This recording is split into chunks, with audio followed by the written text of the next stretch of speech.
নমস্কার। শুভ অক্ষয় তৃতীয়া। আজ এই শুভ দিনের প্রাক্কালে আমি আপনাদের পড়ে শোনাচ্ছি শতরূপে সারদা গ্রন্থ থেকে প্রণব রঞ্জন ঘোষের লেখা শ্রী শ্রী সারদা কথামৃত। সব শিল্প ও সাহিত্যের মধ্যে একটি দূরত্বের ভূমিকা থাকে। একটু ভেবে দেখলে বোঝা যায় যে প্রতি মুহূর্তে আমাদের সামনে পরিচিতের ছদ্মবেশে চির বিস্ময়ের উপাদান ঘুরে ফিরে দেখা দিয়ে যায়। রবীন্দ্রনাথ সে কথাই বলেছেন, ঘর হতে শুধু 2 পা ফেলিয়া একটি ধানের শীষের ওপরে একটি শিশির বিন্দুর সহজতম উপমায়। এই শিশির বিন্দুকে আমরাও অন্বেষণের ব্যস্ততায় অনেক সময় উপেক্ষা করি। দুর্লভ যে একান্ত সুলভ উপাদানের অন্তরালে বিদ্যমান সে কথা আমাদের মনে থাকে না। শ্রীমা সারদা দেবীর জীবন ও বাণী নিয়ে চর্চা করতে করতে এ কথাটি বিশেষভাবে মনে জাগে। শ্রী রামকৃষ্ণের মাতৃভাব সাধনা রূপ মূর্তি শ্রী শ্রী মা। যে মাতৃভাব সাধনা ও সিদ্ধি শ্রী রামকৃষ্ণের জীবনবেদে উদ্ভাসিত তা প্রত্যক্ষত মায়ের জীবনে সঞ্চারিত হয়ে তাকে ইহ সংসারের ও চিরসংসারের কেন্দ্রবিন্দু বিশ্বজননীতে পরিণত করেছিল। তাই শ্রী শ্রী মা জগতের ইতিহাসে সবচেয়ে আপন আধ্যাত্মিক ব্যক্তিত্ব। এমন শতধারে স্নেহ, করুণা, অভয়, আশ্রয় ও অভ্রান্ত পথনির্দেশ নিয়ে এত কাছের, এত আপনজন হয়ে আর কোনো ধর্মাচার্যকেই জগতের ইতিহাসে আবির্ভূত হতে দেখা যায়নি। সে আবির্ভাবের আর এক নিঃসংশয় অভিজ্ঞান রয়ে গেছে মায়ের প্রতিদিনের আলাপে, ছোটোখাটো কথায়, সাধারণ মন্তব্যে, বিশেষ উপদেশে। এগুলি পূর্বচিন্তিত, পরিকল্পিত বা প্রসাধিত বাক্যবিন্যাস নয়, যুগ যুগান্তের আধ্যাত্মিক ও মানবিক জীবন সত্য উপলব্ধির সহজ ঘরোয়া বাণীরূপ। এক হিসাবে মানব অভিজ্ঞতার ঘনবদ্ধ বাণীরূপ প্রবাদ প্রবচনগুলির অধিকাংশই মেয়েদের সৃষ্টি। সে কথাগুলির ব্যাপক ব্যবহারে সাহিত্য সৃষ্টির অলঙ্করণ হয়ে দাঁড়ায়। ভাষার রাজ্যে অন্তঃপুরিকাদের এই ভূমিকারও স্বাভাবিক প্রতিফলন মায়ের কথায় আছে, কিন্তু তার চেয়ে অনেক বেশি রয়েছে একটি মৌলিক ব্যক্তিত্বের স্পর্শ। একালে বাংলা সাহিত্যে পুরাতন প্রবাদ প্রবচনের প্রয়োগে ও নতুন প্রবাদ প্রবচনের সৃষ্টিতে শ্রী রামকৃষ্ণদেবের সহজাত নৈপুণ্য আমাদের মুগ্ধ করে। মায়ের সব আলাপচারী একসঙ্গে সাজালে দেখা যাবে ভাষার এই জাদুশক্তিতেও শ্রী শ্রী মা শ্রী শ্রী রামকৃষ্ণদেবের যোগ্য সহধর্মিণী। কানের ভিতর দিয়া মরমে পশিল, এই পরম তন্ময়তার সাক্ষ্যরূপে তার কত কথাই ভক্ত শ্রোতাদের কল্যাণে পাঠক চিত্তে চির জাগরুক। এই কথাগুলির অন্তর্নিহিত শ্রী ও সৌন্দর্য এমন অনায়াস সিদ্ধ যে পরবর্তীকালের কোনো শুদ্ধি বা সংশোধন এগুলিকে পরিবর্তিত করেনি। কথামৃতের ভাষা যেমন আর কারো পক্ষেই তৈরি করা অসম্ভব, মায়ের ভাষা সম্বন্ধেও সেই কথা। অথচ কথামৃত নিয়ে আজ যত আলোচনা ও চর্চা, মায়ের কথা নিয়ে ঠিক সে ধরনের চর্চা এখনও দেখা দেয়নি। মায়ের কথার সাহিত্য সৌন্দর্য সাধারণের গোচরে আনার প্রথম কৃতিত্ব শ্রী শ্রী মা সারদামণি দেবীর লেখক মারদাশঙ্কর দাশগুপ্তের। উদ্বোধন কার্যালয়ের শ্রী শ্রী মায়ের কথা নামে 2টি খণ্ডে প্রকাশিত গ্রন্থখানি পড়লে প্রাত্যহিক জীবনের পটভূমিতে শ্রেষ্ঠ অধ্যাত্ম ভাবনার অনায়াস প্রকাশে মুগ্ধ হতে হয়। মায়ের কথাগুলো এমনভাবে ও ভঙ্গিমায় এ গ্রন্থে বিধৃত যে শ্রী রামকৃষ্ণদেবের কথামৃত ও স্বামী বিবেকানন্দের দেববাণীর ইন্সপায়ার্ড টকসের বঙ্গানুবাদ পাশাপাশি আধ্যাত্মিক প্রত্যয় ও অনুভবের অন্যতম দিশারিরূপে এখানেও ভক্তজনের নিত্য পাঠ্য।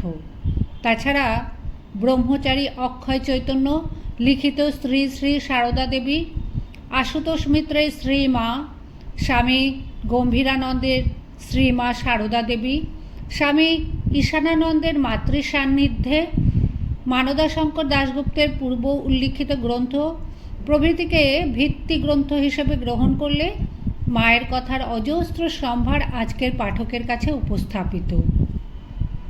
সাম্প্রতিককালে স্বামী শারদেশানন্দের শ্রী শ্রী মায়ের স্মৃতিকথা বইখানি মাতৃমহিমার অন্তরঙ্গ অভিব্যক্তি। স্বামী অভেদানন্দ রচিত প্রকৃতিং পরমাম ভয়াং বরদাম স্তোত্র এবং স্বামী শারদানন্দ লিখিত শ্রী শ্রী রামকৃষ্ণা লীলা প্রসঙ্গ গ্রন্থে মায়ের প্রথম জীবনের প্রসঙ্গ, বিশেষত সাধক ভাবের বিংশ একবিংশ অধ্যায় ঐতিহাসিক ও আধ্যাত্মিক দিক থেকে মাতৃ অনুধ্যানের শুভ সূচনা রূপে স্মরণীয়। কিন্তু মায়ের কথার সংকলন রূপে আমরা উদ্বোধন প্রকাশিত শ্রী শ্রী মায়ের কথা থেকে আরম্ভ করে অন্যান্য জীবনী গ্রন্থগুলিকেই গ্রহণ করব। শ্রী শ্রী রামকৃষ্ণ কথামৃতের মতো শ্রী শ্রী মায়ের কথা ভক্তজন ও সাহিত্য পিপাসীজনের আনন্দের ও অনুধ্যানের সামগ্রী। কত সহজ অথচ স্বল্প কথায় বক্তব্য পরিস্ফুটনে মায়ের স্বভাব দক্ষতা ছিল তার উদাহরণ অজস্র। আবার ইহজীবন ও মহাজীবনের জটিল গ্রন্থিগুলি উন্মোচনেও তার বাণীর আশ্চর্য কুশলতা। নিবেদিতা হয়তো এদিক থেকেই মায়ের আধ্যাত্মিক নেতৃত্ব বেশি অনুভব করেছিলেন। মায়ের বাণীতে সেই সঙ্গে রয়েছে আপনা থেকে আসা উপমা, প্রবাদ প্রবচন, বুদ্ধিদীপ্তি ও আন্তরিকতার লাবণ্য। বস্তুত মেয়েলি বাকভঙ্গিমার সঙ্গে স্থির আধ্যাত্মিক প্রত্যয় মিলে মায়ের কথাগুলিও তার মাতৃস্বরূপেরই এক একটি ছোট ছোট বাক প্রতিমা। কবিদৃষ্টির সৌন্দর্য ভরা এমন একটি কথা সবার আগে চয়ন করি। প্রারব্ধক্ষয় নিয়ে মা বলছেন একদিন, আকাশে চাঁদটি মেঘে ঢেকেছে, ক্রমে ক্রমে হাওয়ায় মেঘটি সরে যাবে, তবে তো চাঁদটি দেখা পাবে, ফস করে কি যায়? এও তো তেমনি। দক্ষিণেশ্বরে সবার চোখের আড়ালে যখন মায়ের সাধনা পর্ব চলেছে, তখনকার একটি প্রার্থনা, চন্দ্রেও কলঙ্ক আছে, আমার মনে যেন কোনো দাগ না থাকে। আর একদিন জ্যোৎস্না রাতে চাঁদের পানে তাকিয়ে জোর হাত করে বলেছি, তোমার ওই জ্যোৎস্নার মতো আমার অন্তর নির্মল করে দাও। শ্রী রামকৃষ্ণ তাকে বুঝিয়েছিলেন, চাঁদ মামা সকল শিশুর মামা। সেই চাঁদ বা ঈশ্বরকে সব অবতারের মধ্যেই উপলব্ধি করে মা বলতেন, একই চাঁদ রোজ রোজ। গীতার ভাষায় সম্ভবামি যুগে যুগে। এক্ষেত্রে লক্ষণীয়, চাঁদের উপমাটি ঘুরে ফিরে মায়ের কথায় কত নতুন নতুনভাবে এসেছে এবং প্রতি ক্ষেত্রে নতুনতর ব্যঞ্জনা বহন করে এনেছে। এসেছে সূর্যের উপমাও, ঈশ্বর করুণার রূপাঙ্কনে। সূর্য থাকে আকাশে আর জল থাকে নিচুতে। জলকে কি ডেকে বলতে হয়, ওগো সূর্য তুমি আমাকে ওপরে তুলে নাও? সূর্য আপনার স্বভাব থেকে জলকে বাষ্প করে ওপরে তুলে নেয়। শ্রেষ্ঠ উপমার গুণ অনিবার্যতা। মায়ের ওই উপমাটি কথার মুখেই এসেছে, কিন্তু কি অপরিমেয় সার্থকতায় ভগবৎ কৃপার এক অপূর্ব পরিচয় মানব মানসে উপস্থাপিত। বহু ব্যবহৃত উপমা নয়, এ জাতীয় উপমা জীবন সত্যের নব আবিষ্কার। শ্রী রামকৃষ্ণ বলতেন, মনেতেই বদ্ধ, মনেতেই মুক্ত। মুক্ত মনের গৌরব। মায়ের ভাষায় শেষে মনই গুরু হয়। সাধন মানে তার পাদ ও পদ্ম সর্বদা মনে রেখে তার চিন্তাতে মনকে ডুবিয়ে রাখা। সামান্য থেকে অসামান্য উত্তরণে মায়ের সহজাত সিদ্ধির আর এক উদাহরণ বটফলের বীজ প্রসঙ্গ। স্বামী অরূপানন্দ একটি বট বীজের প্রসঙ্গে মাকে বলেছিলেন, মা দেখছো, লাল শাকের বীজের চেয়েও ছোট, এ থেকে অত প্রকাণ্ড গাছ, কি আশ্চর্য। উত্তরে মায়ের কথা, তা হবে না, এই দেখো না ভগবানের নামের বীজ কতটুকু, তা থেকেই কালে ভাব, ভক্তি, প্রেম এসব কত কি হয়। ছোট্ট একটি দ্বীপ থেকে কেমন করে বিশাল অগ্নিমশালের বহ্নি সঞ্চার হতে পারে, মায়ের এই দৃষ্টান্তটিতে তার অসামান্য উদাহরণ। দুর্বার মনের অবাধ্য প্রকৃতি মায়ের ভাষায় মন না মত্ত হস্তি, হাওয়ার সঙ্গে সঙ্গে ছোটে।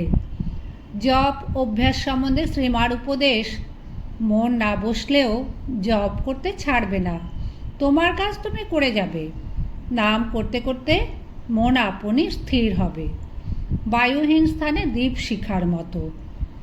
গীতাতেও দেখি বায়ুশূন্য স্থানের নিষ্কম্প দীপ শিখার সঙ্গে যোগীর নিরুদ্ধ চিত্তের তুলনা। যথা দীপ নিবাতস্থ নেঙ্গতে। মায়ের কথার বৈশিষ্ট্য এমনই ছোট ছোট অথচ অভাবিত উদাহরণের মালায়। ঠাকুরের জীবনের ঘটনা থেকে নেওয়া এমনই একটি উদাহরণ মায়ের ভাষায় নব লাবণ্য পেয়েছে। একবার কামার পুকুরে জ্যৈষ্ঠ মাসের দিন বৈকালে খুব বৃষ্টি হয়ে মাঠ সব জলে উপচে গেছে। ঠাকুর ডোমপাড়ার কাছে নিচু সদর রাস্তা দিয়ে এতখানি জল ভেঙে মাঠে শৌচে যাচ্ছেন। সেখানে অনেক মাগুর মাছ উঠেছে দেখে লাঠি দিয়ে মারছে। একটি মাগুর মাছ ঠাকুরের পায়ে পায়ে কেবল ঘুরছে। তাই দেখে তিনি বলছেন, এটিকে মারিস নে রে, এটি আমার পায়ে পায়ে শরণাগত হয়ে কেমন ঘুরছে। কেউ যদি পারিস তো একে পুকুরে ছেড়ে দিয়ে আয়। তারপর নিজেই সেটিকে ছেড়ে দিয়ে এসে বাড়িতে বলছেন, আহা, কেউ যদি এইরকম শরণাগত হয় তবেই সে রক্ষা পায়। এই কাহিনীর ভূমিকা স্বরূপ মায়ের মন্তব্য, এত জপ করলামই বলো আর এত কাজ করলামই বলো, কিছুই কিছু নয়। মহামায়া পথ ছেড়ে না দিলে কার কি সাধ্য। হে জীব, শরণাগত হও, কেবল শরণাগত হও, তবেই তিনি দয়া করে পথ ছেড়ে দেবেন।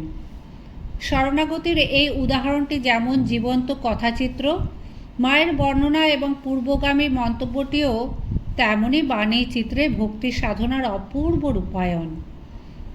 এক গুরু পূর্ণিমার দিন বেলুড় মঠ থেকে সাধু ব্রহ্মচারীরা উদ্বোধনে এসে মায়ের পায়ে পুষ্পাঞ্জলি দিয়ে চলে যাওয়ার পর মা বলেন, দেখো ঠাকুরের আকর্ষণ, তাঁর আকর্ষণে সব আসছে। সূর্যোদয়ে চাঁদও ম্লান হয়ে যায়, আবার পূর্ণিমায় কেবল বড় তারাগুলো দেখা যায়।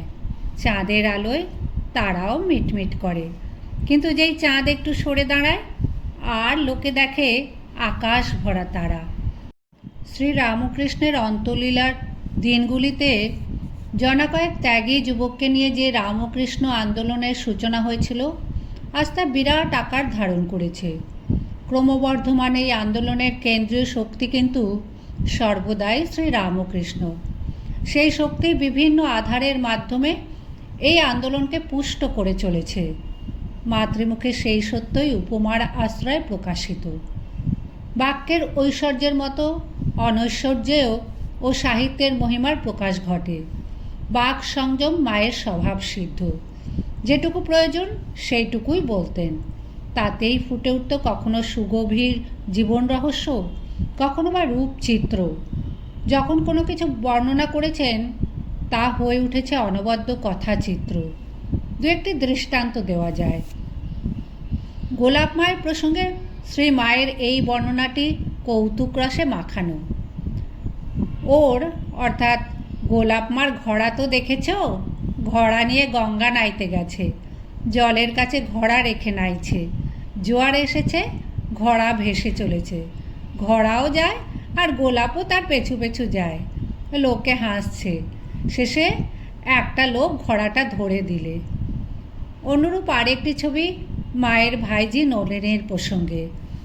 নলিনীদি দুপুরে আর একবার স্নান করেছিলেন, কারণ তার কাপড়ে কাকে প্রস্রাব করে দিয়েছিল। শুনে মা বলেছিলেন, বুড়ো হতে চলুন, কাকে প্রস্রাব করে কখনো শুনিনি। কৃষ্ণ বোসের বোনের অমনি সূচিবাই ছিল, টিকিটা ডুবলো কি, গঙ্গায় নাইতে ডুব দিচ্ছে আর লোকেদের জিজ্ঞাসা করছে। ডাকাত বাবার কথা কতজনে কতভাবেই না বর্ণনা করেছেন, কিন্তু মায়ের নিজের বর্ণনা যেন কয়েকটি তুলি নিশ্চিত টানে পুরো ছবিটি এঁকে দেওয়া। কখনো তো ওদের মতো চলার অভ্যেস নেই, তবুও ধিকি ধিকি চলতে লাগলুম। একা সেই তেপান্তরের মাঠে চলেছি, ওখানে বড় ডাকাতের ভয়। অনেক গল্প ছেলেবেলায় শুনেছি। সন্ধে হয়ে গেল, তবু চলেছি, গা ছমছম করছে। এমন সময় দেখতে পেলুম সামনে থেকে একটা লোক, মাথায় ঝাঁকড়া ঝাঁকড়া চুল, হাতের উপর বালা, খুব ঢ্যাঙা, লাঠি হাতে আমার দিকে এগিয়ে আসে। আমি থমকে দাঁড়ালুম, গোটা গায়ে কাঁটা দিয়ে উঠল। আবার গভীর হয়েছে কণ্ঠস্বর যখন তিনি বিরাটের সম্মুখীন। নীলাচলের সমুদ্র তটে যখন দাঁড়িয়েছিলেন, ঢেউয়ের পর ঢেউ আছড়ে পড়ছিল তটের ওপরে, সেই মহাগর্জনের অন্তরালে মর্মান্তিক হাহাকার শুনেছিলেন মা। আলোড়িত কণ্ঠে বলেছিলেন, ওর কি কম দুঃখ বৌমা, ব্যথায় ওর বুকটা যে চৌচির হয়ে যাচ্ছে। দেবতার অসুরে মিলে যে যার লভ্য গণ্ডার জন্য সমুদ্রকে মন্থন করলে, ওর অতল গর্ভে লুকিয়ে রাখা ধন রত্ন অমৃত কত কি লুটে নিলে, শেষে কিনা ওর প্রাণাধিক কন্যা কমলাকেও কেড়ে নিলে। পিতারে বুক চেরা দুঃখ কি কম গো? মেয়েকে একবারটে ফিরিয়ে পাওয়ার জন্য সমুদ্রের এত আর্তনাদ। জীবনকে জড়িয়ে সুগভীর রহস্য মাঝে মাঝে ভাষায় ধরা পড়ে। বিরাটের সম্মুখীন হলে বেরিয়ে আসে এই ভাষা। মায়ের জীবনীতে একটি মহৎ ভয়োদ্যোতক বর্ণনা পাই। ঠাকুরের সংকট পীড়ার সময় মায়ের তারকেশ্বরে হত্যা দেওয়ার প্রসঙ্গে মায়ের সম্মুখে সেই বিবরণ। একদিন যায়, দুদিন যায়, পড়েই আছি। রাতে একটা শব্দ পেয়ে চমকে উঠলুম, যেমন অনেকগুলো হাঁড়ি সাজানো থাকলে তার উপর ঘা মেরে যদি কেউ একটা হাঁড়ি ভেঙে দেয়, সেই রকম শব্দ। জেগেই হঠাৎ আমার মনে এমন ভাব এলো, এ জগতে কে কার স্বামী, এ সংসার কে কার, কার জন্য আমি এখানে প্রাণ হত্যা করতে বসেছি। একেবারে সব মায়া কাটিয়ে এমনি বৈরাগ্য এনে দিলে। আমি উঠে গিয়ে অন্ধকারে হাতড়াতে হাতড়াতে মন্দিরের পেছনে কুণ্ড থেকে স্নান জল নিয়ে চোখে মুখে দিলুম, খানিকটা খেলুম। এর অসাধারণ গাম্ভীর্য বিস্ময়পূর্ণ আতঙ্কের সৃষ্টি করে। শ্রীরামকৃষ্ণদেবের দেহাবসানের পর একে একে তাঁর ত্যাগী ভক্তেরা নানা জায়গায় ছড়িয়ে পড়ছিলেন। মা শ্রীরামকৃষ্ণ সন্তানদের একত্র করে একটি সংঘ গড়ে তোলার জন্য ঠাকুরের কাছে প্রার্থনা জানিয়েছিলেন এই বলে, ঠাকুর তুমি এলে, এই কজনকে নিয়ে লীলা করে আনন্দ করে চলে গেলে, আর অমনি সব শেষ হয়ে গেল। তাহলে আর এত কষ্ট করে আসার কি দরকার ছিল? কাশী বৃন্দাবনে দেখেছি অনেক সাধু ভিক্ষা করে খায় আর গাছতলায় ঘুরে ঘুরে বেড়ায়। সেরকম সাধুর তো অভাব নেই। তোমার নাম করে সব ছেড়ে বেরিয়ে আমার ছেলেরা যে দুটি অন্যের জন্য ঘুরে ঘুরে বেড়াবে, তা আমি দেখতে পারবো না। আমার প্রার্থনা, তোমার নামে যারা বেরুবে তাদের মোটা ভাত কাপড়ের অভাব যেন না হয়। ওরা সব তোমাকে আর তোমার সব ভাব উপদেশ নিয়ে একত্র থাকবে, আর এই সংসার তাপদগ্ধ লোকেরা তাদের কাছে এসে তোমার কথা শুনে শান্তি পাবে। এই জন্যেই তো তোমার আশা। ওদের ঘুরে ঘুরে বেড়ানো দেখে আমার প্রাণ আকুল হয়ে ওঠে।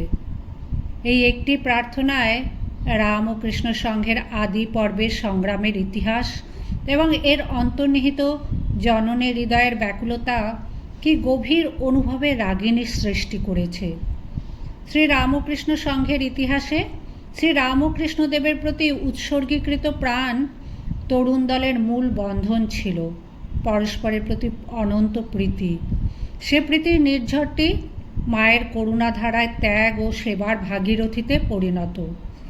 সংঘের এই মূল ভাবটি মনে করিয়ে দিয়েই অতিরিক্ত শাসনপরায়ণ কোনো আশ্রম অধ্যক্ষকে মা বলেছিলেন, ভালোবাসাই তো আমাদের আসল, ভালোবাসাতেই তো তার সংসার গড়ে উঠেছে। বৈরাগ্যবান সন্তানের প্রতি সংঘজননের স্বাভাবিক পক্ষপাত। এমন একজনের প্রসঙ্গে বলছেন, ওরা তো কাকের বাচ্চা নয়, কোকিলের বাচ্চা, বড় হলেই আসল মাকে বুঝতে পারে। লালন পালন করা মাকে ছেড়ে আসল মায়ের কাছে উড়ে যায়। বেলুড় মঠ দেখে আসা ভক্তকে সাগ্রহে জিজ্ঞাসা করেছেন, সেই ফুলের মতো পবিত্র ব্রহ্মচারীদের দেখনি? ত্যাগী সন্তানরা মায়ের ভাষায় দেব শিশু, দেবের আরাধ্য ধন। শ্রীরামকৃষ্ণের মহাপ্রয়াণের পর মা বলেছিলেন, এমন সোনার মানুষই চলে গেলেন। ঠাকুরের অপরিমেয় চরিত্র মাধুর্যকে কোনো ভাষায় নির্দিষ্ট করা যায় না। সে যেন অসীমকে সীমাবদ্ধ করারই অসম্ভব চেষ্টা। এ সম্বন্ধে সচেতন থেকেই যেন মা ব্যবহার করলেন ওই ছোট্ট শব্দ দুটি, সোনার মানুষ। সাধারণ কথা, কিন্তু ব্যাপ্তিতে অসামান্য। মায়ের কাছে নরেন আমাদের সর্বস্ব। ইংরাজ আমলে স্বামীজি যদি দীর্ঘজীবী হতেন তাহলে কি ঘটত? মায়ের কথায়, ও বাবা, নরেন আমার আজ থাকলে কোম্পানি কি আর তাকে ছেড়ে দিত? জেলে পুড়ে রাখত। আমি তা দেখতে পারতুম না। নরেন যেন খাপ খোলা তরোয়াল। বিলেত থেকে ফিরে এসে আমাকে বলে, মা, আপনার আশীর্বাদে এ যুগে লাফিয়ে না গিয়ে তাদের তৈরি জাহাজে চড়ে সে মুলুকে গিয়েছি। এই বর্ণনায় স্বামীজির প্রাণদীপ্ত ব্যক্তিত্ব এক নিমেষে আমাদের মানস নেত্রে দীপ্যমান হয়ে ওঠে। দু চারটি কথার আঁচড়ে এক একটি ব্যক্তিত্ব মা কেমন চিত্রময় করে তুলতে পারতেন তার আরও কয়েকটি উদাহরণ। স্বামী যোগানন্দের মহাপ্রয়াণের পরদিন শ্রীমার শোকার্ত উক্তি, বাড়ির একখানি ইট খসল। শ্রীরামকৃষ্ণের ত্যাগী সন্তানদের দ্বারা গঠিত সেই ক্ষুদ্র অথচ প্রচণ্ড শক্তিধর শিশু সঙ্গে স্বামী যোগানন্দ কোন স্থানে আসেন তা নির্দেশিত হয়েছে মায়ের এই উক্তিতে। স্বামী প্রেমানন্দ বা বাবুরাম মহারাজের প্রয়াণ সংবাদে ব্যথিতা সংঘজননীর মন্তব্য, মঠের শক্তি, ভক্তি, যুক্তি সব আমার বাবুরাম রূপে গঙ্গা তীরে আলো করে বেড়াতো। রামকৃষ্ণ সঙ্গে স্বামী প্রেমানন্দের ভূমিকার সারসংক্ষেপ এই একটি বাক্যে। অন্তরঙ্গ ভক্ত সেবক প্রধান স্বামী শারদানন্দ অর্থাৎ শরৎ মহারাজ প্রসঙ্গে মায়ের মন্তব্য, সে আমার বাসুকি, সহস্র ফনা ধরে কত কাজ করছে, যেখানে জল পড়ে সেখানেই ছাতা ধরে। ভগিনী নিবেদিতার প্রথম বাংলা জীবনী সরলাবালা সরকারের নিবেদিতা বইখানির পাঠ শুনে মায়ের শোকার্ত হৃদয়ের প্রকাশে প্রবাদ প্রবচনের সুপ্রয়োগ, যে হয় সুপ্রাণী তার জন্য কাঁদে মহাপ্রাণী, জানো মা। উদ্ধৃত প্রতিটি মন্তব্যে মায়ের বিশ্লেষণ ও ভাব প্রকাশের সংহতি কত স্বল্প সীমায় পরিস্ফুট তা লক্ষণীয়। ভাষার এ প্রকাশ শক্তি অতি উঁচু দরে সাহিত্যগুণেরই পরিচায়ক। আধ্যাত্মিক সিদ্ধান্ত গ্রহণে মায়ের নিশ্চিত নেতৃত্ব বিবেকানন্দ, ব্রহ্মানন্দ, প্রেমানন্দ, শারদানন্দ, শিবানন্দ, গিরিশচন্দ্র, নাগ মহাশয়, নিবেদিতা সকলেরই দ্বারাই স্বীকৃত। সাধারণ ভক্তদের সঙ্গে আলাপচারিতেও মায়ের এই নেতৃত্ব শক্তি যে ভাষা ভঙ্গিমায় আত্মপ্রকাশ করত, সেই রকম কিছু বাণী সংগ্রহ করে নিচে দেওয়া হলো। অকালে তীর্থদর্শন করা উচিত কিনা এ প্রসঙ্গে ভক্তজনের জিজ্ঞাসার উত্তরে মায়ের বক্তব্য, সংসারীদের মতে একটা কথা আছে যে অকালে তীর্থদর্শন করো না। দেখো, কালাকালের অপেক্ষা করে পুণ্যকার্য স্থগিত রাখা যায়, কিন্তু মৃত্যুর নিকট কালাকালের বিচার নেই। মৃত্যুর যখন অবধারিত কাল নেই তখন সুযোগ উপস্থিত হলেই কালাকালের অপেক্ষা না করে পুণ্যকার্য করে ফেলা ভালো। কোনো ভক্তের প্রশ্ন, অনুরাগ না থাকলে শুধু নাম জপ করলে কি হবে? মায়ের উত্তর, জলেতে ইচ্ছে করেই পড়ো আর ঠেলেই ফেলে দিক, কাপড় ভিজবেই। ভক্তির দ্বৈত চেতনা থেকে একেবারে অদ্বৈতবাদী সিদ্ধান্ত অবধি সব স্তরই মায়ের কথায় কিভাবে প্রকাশিত তার বাংময় রূপ। জ্ঞান হলে ঈশ্বর টিশ্বর সব উড়ে যায়। মা মা শেষে দেখে মা আমার জগৎ জুড়ে, সব এক হয়ে দাঁড়ায়। এই তো সোজা কথাটা। কালে ঈশ্বর টিশ্বর কিছু থাকে না। জ্ঞান হলে মানুষ দেখে ঠাকুর ঠুকুর সবই মায়া, কালে আসছে যাচ্ছে। মায়াবতী অদ্বৈত আশ্রমে ঠাকুরের ছবির উদ্দেশ্যে ধূপ দীপ ফুল সাজিয়ে দেওয়ার বিরুদ্ধে স্বামীজির মন্তব্য শুনে সংশয়গ্রস্ত স্বামী বিমলানন্দের পত্রের উত্তরে মায়ের পত্রাংশ, আমাদের গুরু যিনি তিনি তো অদ্বৈত, তোমরা যখন সেই গুরুর শিষ্য তখন তোমরাও অদ্বৈতবাদী। আমি জোর করিয়া বলিতে পারি, তোমরা অবশ্যই অদ্বৈতবাদী। জ্ঞান ভক্তির চরম কথাগুলি মায়ের ভাষায় যে সহজতা পেয়েছে, তার চেয়ে সরল পরম সত্যের প্রকাশ বাংলা সাহিত্যে এক শ্রী শ্রী রামকৃষ্ণ কথামৃত ছাড়া অন্যত্র অলভ্য। বিভিন্ন সময় ছোটোখাটো মন্তব্যের মাধ্যমে মায়ের জীবন দৃষ্টির গভীরতার বিস্ময়কর প্রকাশ এই প্রসঙ্গে স্মরণীয়। যেমন, মানুষের কি দোষ দেখতে আছে? ওটি শিখিনি। ক্ষমারূপ তপস্যা।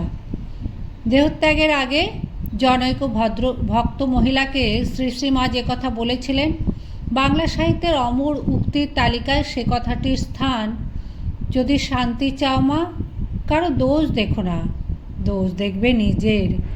জগৎকে আপনার করে নিতে শেখো। কেউ পর নয় মা, জগৎ তোমার। প্রথম মহাযুদ্ধের পর শান্তি স্থাপনের জন্য প্রেসিডেন্ট উইলসন যে 14 দফা শর্ত করেছিলেন, সে সম্বন্ধে উক্তি। ওরা যা বলে ওসব মুখস্থ। যদি অন্তস্থ হতো তাহলে কথা ছিল না। আর্ত ভক্তের শরণাগতিকে যারা বিদ্রূপ করে, তাদের একজনের উদ্দেশ্যে মা বলেছিলেন, দুঃখী মানুষের ব্যথা কত বড় হলে বুঝবি, তুই তো মানুষ। জীবনে দুঃখ যেমন সত্য, দুঃখ না থাকাও তেমনই সত্য। গভীর দার্শনিকতার সঙ্গে পরম আশ্বাস মিশিয়ে মা তাই বললেন। চিরদিন কেউ দুঃখী থাকবে না, সব জন্ম কারো দুঃখে যাবে না। সিলেটের ক্ষীরোদবালা রায় তরুণ বয়সে বৈধব্যব্রতে মুণ্ডিত মস্তকে ছিলেন বলে কেউ কেউ প্রশ্ন তুলে মা তার মেয়ের পক্ষ নিয়ে বলেছেন, কেশের সেতু পার হয়ে তুমি এখানে এসে পৌঁছেছ। প্রকাশভঙ্গির অন্তর্লীন কবিত্বটুকু কি অপরূপ। মায়ের কথা সহজাত কবিত্বের আরেকটি উদাহরণ। যেমন ফুল নাড়তে চাড়তে ঘ্রাণ বের হয়, চন্দন ঘষতে ঘষতে গন্ধ বের হয়, তেমনি ভগবত তত্ত্ব আলোচনা করতে করতে তত্ত্বজ্ঞানের উদয় হয়। নির্বাসনা যদি হতে পারো, এক্ষুনি হয়। শ্রী রামকৃষ্ণদেবের কথায় মাতৃভাব সাধনার শেষ কথা, আর শ্রী শ্রীমার জীবন ও বাণী সে সাধনারই পরিপূর্ণ অভিব্যক্তি। স্বামী অরূপানন্দ অর্থাৎ রাসবিহারী মহারাজ প্রশ্ন করেছিলেন, তুমি কি সকলের মা? উত্তরে মা বলেছিলেন, হ্যাঁ। আবার প্রশ্ন হলো, এসব ইতর জীবজন্তুরও? মা বলেছিলেন, হ্যাঁ, ওদেরও। জয়রামবাটিতে মাকে গিরিশচন্দ্র প্রশ্ন করেছিলেন, তুমি কীরকম মা? মা বলেছিলেন, আমি সত্যিকারের মা, গুরুপত্নী নই, পাতানো মা নয়, কথার কথা মা নয়, সত্য জননী। মায়ের এই মাতৃস্বরূপটির তাৎপর্য সবচেয়ে সুন্দরভাবে প্রকাশিত হয়েছে তাঁরই কথায়। ঠাকুরের জগতে প্রত্যেকের ওপর মাতৃভাব ছিল। সেই মাতৃভাব জগতে বিকাশের জন্য আমাকে এবার রেখে গেছেন। শ্রী রামকৃষ্ণ সত্তার দুটি বিকাশে, একদিকে শ্রী শ্রী মা আর একদিকে স্বামীজি। কথামৃতের অনুধ্যানে আমরা বাণীর শিল্পী শ্রী রামকৃষ্ণের অসামান্যতার পরিচয় পাই। সেই পরিচয় স্বামীজির ক্ষেত্রেও যেমন সত্য, শ্রী শ্রী মায়ের ক্ষেত্রেও তেমনই সার্থক। ভারতবর্ষের যুগ যুগান্তের সাধনা উপলব্ধির ভারতীয় নারীর জীবনে, মননে, ধ্যানে ও বাণীতে যে নিরবচ্ছিন্ন ধারায় প্রবাহিত হয়ে এসেছে, মায়ের কোমল মধুর ব্যক্তিত্বের দ্বারা আশ্রিত অমৃতময় বাণী ভঙ্গিমায়, সে ধারারই অধুনাতন ভাগীরথী প্রবাহ।